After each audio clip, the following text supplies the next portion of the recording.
Salut à tous, c'est Blue.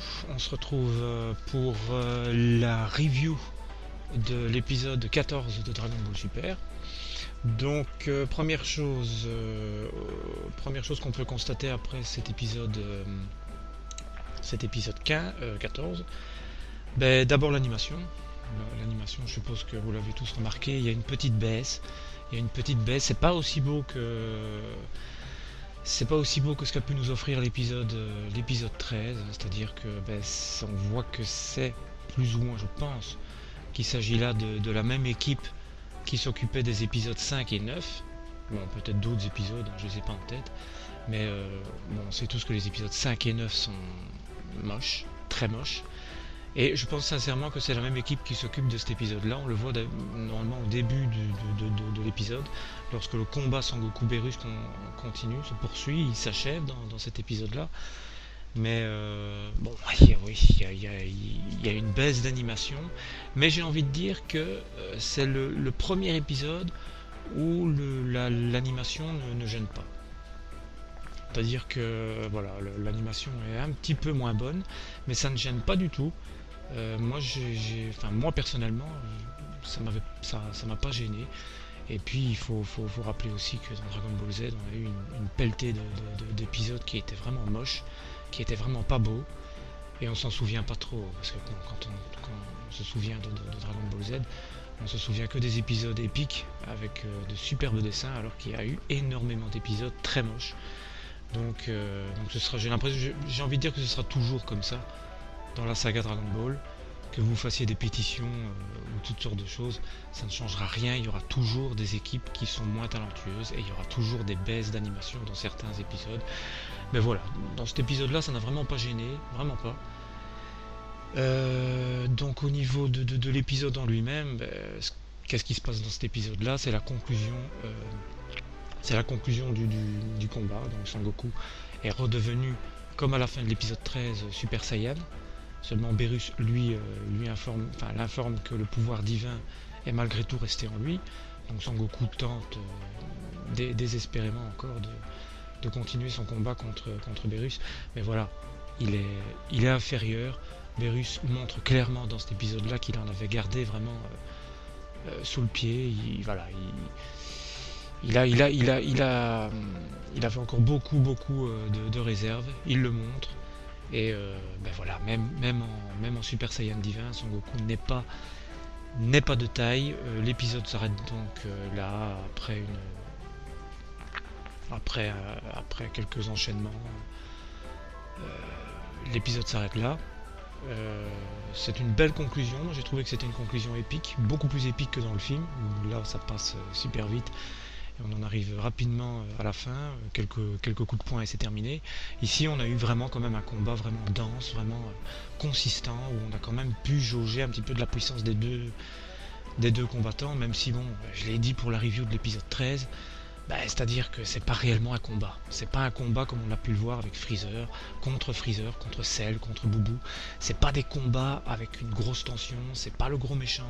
Beerus n'est pas l'homme à abattre. Et on le voit, c'est plus deux joueurs qui s'affrontent, qui ont un immense pouvoir et qui se jaugent. Voilà, ils se jaugent. Ils n'ont pas atteint tous les deux le niveau maximum de leur puissance. Mais malgré tout, c'était un combat vraiment beau. Il y a eu de très beaux passages. Donc voilà, conclusion épique pour moi, beaucoup plus épique que dans le film. Et voilà, après, ça se termine un peu de la même manière. Que dans le film, sauf qu'il y a une petite différence, c'est que dans le film, vous avez Beerus qui parle des 12 univers des 12 univers à Sangoku. Là, c'est pas le cas, il lui en parle pas et il épargne la Terre. Là, dans ce dernier épisode-là, il n'avait pas l'intention d'épargner la Terre, il voulait vraiment la détruire. Mais ce qui s'est passé, c'est qu'il s'est endormi en essayant d'envoyer la dernière boule d'énergie qui allait détruire la Terre. Voilà, j'ai trouvé ça sympatoche, c'était marrant. Voilà, donc c'est Whis qui a pris le relais et qui a embarqué Beerus dans le royaume après avoir remercié Sangoku et ses copains. Donc voilà.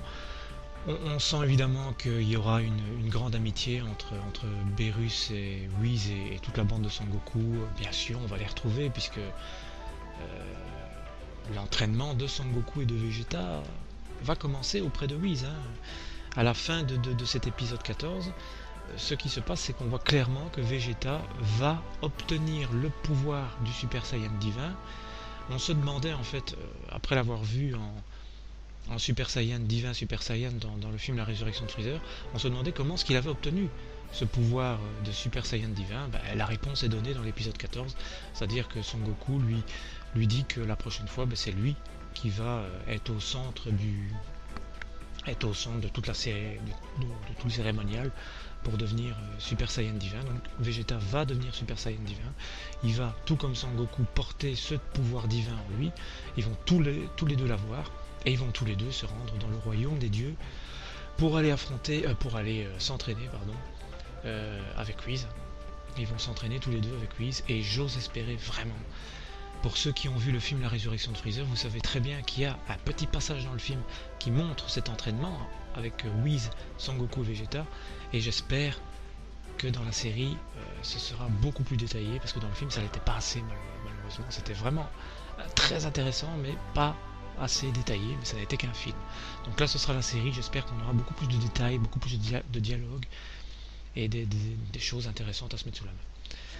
Voilà, donc voilà pour ce qui est de cet épisode 14, toujours de très bonne facture, par l'animation qui baisse un petit peu, mais je vous l'ai dit au début, ça ne gêne pas. Personnellement, moi ça m'a pas gêné. Il y en a d'autres que ça gênera, mais moi ça m'a pas gêné, ça n'a pas influencé la qualité de l'épisode, la qualité générale de l'épisode qui était vraiment pas mal. Très bon épisode. Par contre, en ce qui concerne la preview de l'épisode 15, on se rend compte que l'épisode 15 va être un épisode mollasson, et il faut pas s'attendre à un truc de bien. Voilà, la preview de l'épisode 15, qu'est-ce qui va se passer, qu'est-ce que moi j'en ai retenu. Son Goku va vouloir aller s'entraîner avec Whis, comme il veut le faire tant de fois avec Kaio. Et ça va être encore le cas là, il va certainement partir avec Vegeta, donc il demande la permission à Chi-Chi, ça va être difficile à obtenir, mais c'est tout ce qu'il va l'obtenir. Ensuite, il y a des petites bêtises, style Hercule. Dans la preview, on peut voir Hercule se transformer en Super Saiyan. Alors ça, c'est épique. C'est épique de voir Hercule se transformer en Super Saiyan. Ça, c'est énorme, mais il s'agit très certainement d'un rêve, puisqu'on peut voir à un moment donné Beerus dans la preview apparaître en espèce de monstre là. Donc, soit il s'agit d'un rêve de la part d'Hercule, ça on verra dans l'épisode 15, je vous le dirai dans la review.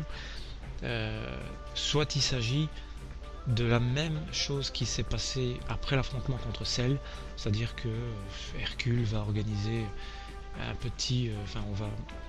ils vont organiser une petite vidéo, une petite mise en scène, faisant croire qu'Hercule est le grand sauveur de l'humanité, encore une fois, qu'il a affronté un démon, qu'il a vaincu en se transformant en Super Saiyan.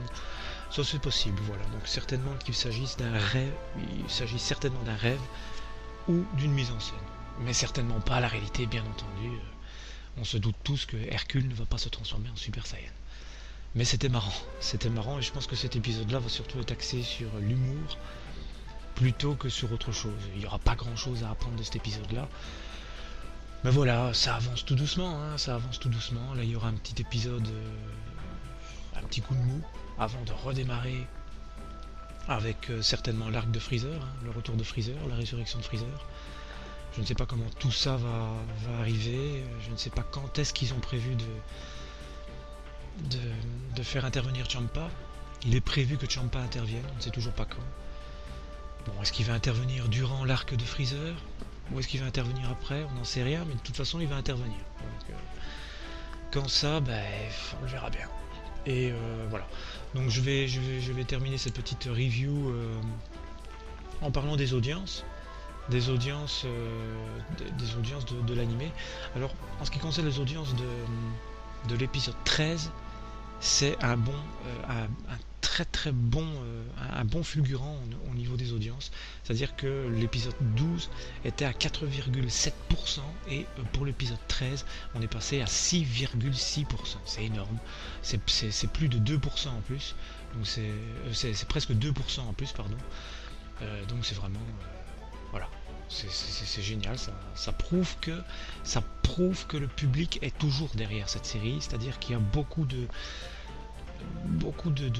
gens en fait qui se rendent compte qu'on va nous répéter les mêmes événements que Battle of God, que la résurrection de Freezer, et en fait ce sont des personnes qui surveillent l'animé, et il y en a certains qui reviennent et puis qui repartent. Voilà, donc je pense que pour d'ici l'arc de Freezer et surtout l'arc de l'univers 6 qui va arriver après, on va certainement avoir un bond dans les audiences et voilà, Dragon Ball Super va très certainement monter au classement, donc je pense que si ça continue comme ça on n'a pas trop à s'en faire, du moins je l'espère, parce que ce serait un petit peu bête d'arrêter la série par faute d'audience. On n'imagine pas qu'une saga comme Dragon Ball puisse s'arrêter par faute d'audience. Bon, quand on parle de Dragon Ball GT qui n'a absolument pas été créé par le maître Toriyama, on peut comprendre, mais pas quand il travaille dessus, quoi. C'est Dragon Ball Super, on sent qu'il y a quand même... ça monte en puissance. Donc voilà. C'était pour vous parler des audiences qui font un bond en avant, et ça je trouve ça très positif. Et j'espère que ça continuera, donc voilà, pour le prochain épisode... on verra, si j'ai les chiffres, je vous les donnerai. Et voilà. Donc on en termine ici avec cette review de l'épisode 14. Donc voilà, la semaine prochaine, comme d'habitude, je vous donnerai mon avis sur l'épisode 15. Et puis de semaine en semaine, ce sera comme ça. Donc on suivra ensemble l'évolution de la série, qui j'espère sera de mieux en mieux. Voilà, donc je vous dis à très bientôt pour une prochaine vidéo. Salut à tous!